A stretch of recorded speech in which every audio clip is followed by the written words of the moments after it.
Hey, welcome to the podcast, everybody. Thank you for joining me. It's been a while since we've done a podcast. We've been actually updating our website, and it's now launched. So it's eggerscapital.com, and you'll also notice that the distribution of the podcast are going to be a little different as well. It'll be a little cleaner, a little easier, a little more timely.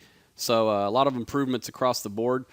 So anyways, thanks for bearing with us through that. But the real reason you're here is because of the markets. And the markets have been volatile lately, to say the least. And really, this has been, we've mentioned it on Twitter. I've mentioned it in some newsletters that some of these rallies in the last, the ones a couple of weeks ago where we had those 3 or 4 up days, there was very little strength internally from those rallies. In other words, even though the Dow would show that it was up 90 or 100 or 110 points, it didn't have the volume or the quality of volume behind it. And so we were suspect of that rally. And then lo and behold, we've had these 2-3 nasty down days. But really, the S&P, we'll get back to it in just a minute here.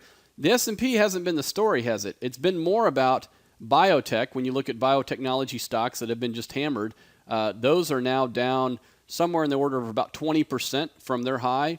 You look at companies like Facebook, it's been hit a lot lately. You look at companies like Netflix, down there at the 200-day moving average. Netflix has fallen all the way down to about 26% from its high.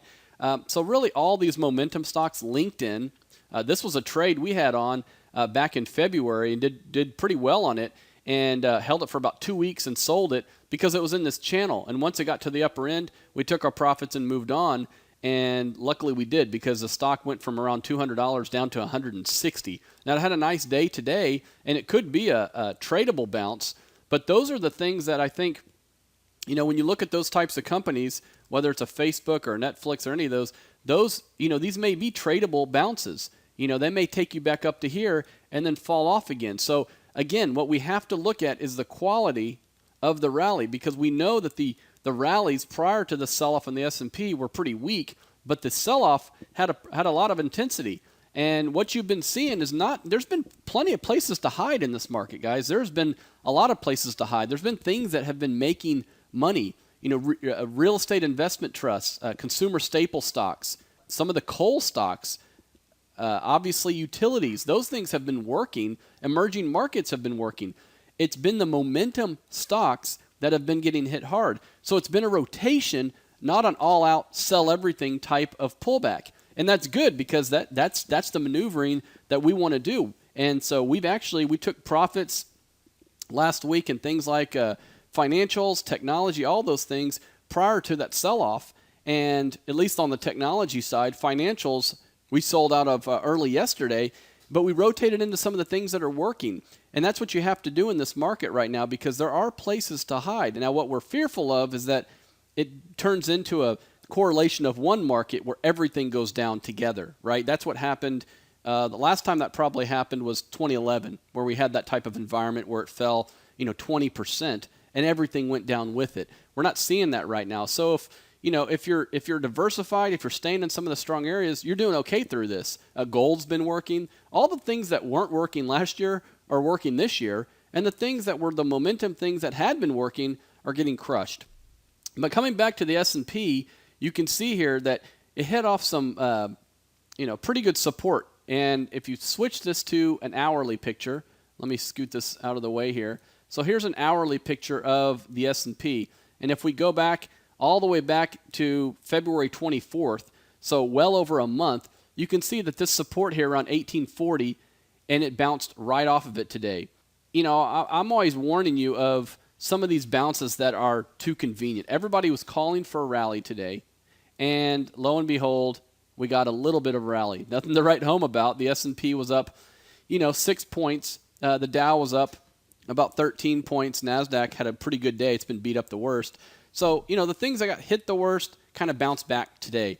But one day doesn't make a trend. And so what I'm looking for is, this rally that happens, does it go back up to the old high and break through? Or we just get a mediocre bounce where it goes up, a few days and then starts to roll back over. So again, what we need to do is monitor the quality of this rally. And today, we didn't get that because, remember, most of the morning, the market was down. Then it went back up, then it went back down. What we have to do is watch this over the next few days. And if the strength builds on itself, fantastic. It was just a very mild correction. And I say mild depending on what you own. Because, again, there's lots of things making money right now.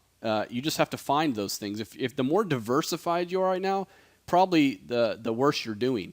Now, if you're focused in momentum-type stocks, you're really getting hurt badly. It is a bear market. You've been getting hit 10, 15, 20% in some of those. So stay in the things that are working. There's commodities that are going up in price that we own. So those things are all working. So it's actually a really interesting kind of fun market right now, more so than one that's, where everything's going up or everything's going down. So let's switch gears to the volatility index. And you can see not really the big fear-based spike that we've been accustomed to. In fact, on Friday, when we had that big down day, and even yesterday, we didn't see the huge spike in the volatility index that we are accustomed to, where it gets up to here and it gives an easy entry point. We also didn't get, people jumping into treasury bonds, with both feet. We didn't see that. And so we haven't had the fear yet that I don't know if that was the bottom. Again, we've got that support on the S&P that we talked about, but again, we have to monitor the internals, okay? And so far, one day doesn't tell you too much. It wasn't an extremely strong day, but what we need to see is does it build on itself? And if it doesn't, then you would look for this volatility to spike up. Now, switching over to interest rates, they're kind of in the middle of this range, aren't they? If we kind of go back to, last summer, we could easily see what the range was, and this is a 10-year, so it went from about 2.4 to 3%, 2.4, 3%, 2.5, 2.6 we'll call it, and then it's just kind of stuck in this range moving sideways. And the reason why this is happening is everybody agrees that rates should go up, right? Everybody thinks that because the Fed's tapering. It should go up. At the same time, you got global growth slowing. Places like China slowing. The IMF came out today and basically dropped their global growth estimates. So you got growth slowing, the Fed getting out of the way, maybe at the exact wrong time. And so bond investors really don't know what to do because interest rates go up when the economy gets better, and they go down when the economy is getting weaker and when there's fear. But the Fed's taking their foot off the gas. So what to do? And the answer is don't bet one way or the other. And so what you want to do is you want to have some investments that benefit from rates rising, and you want to have some that benefit from rates falling, but pay you a lot of income while you're holding these two positions. And that's what we're choosing to do. So we don't have a big bet, for lack of a better term, one way or the other interest rates because we're not extreme one way or the other.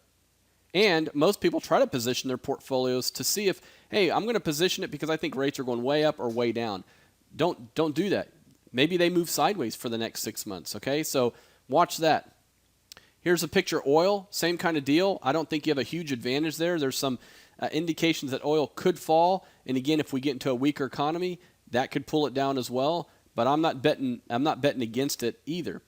If we switch over to gold, gold is really interesting here because this is an interesting pattern. You had it. Here's the trend line we were in. We broke out, and remember what I said to you. I said I would love to see gold pull back a little bit. Well, it pulled back a lot, and it retraced a lot of this move, but it came back to the old breakout level, this moving average, and now it's starting to bounce off it. So this is a nice pattern that could see continuation, especially if the market, isn't giving you much. If the stock market's not doing much, investors are going to look for something else, and they may look towards gold, especially if there's more international strife.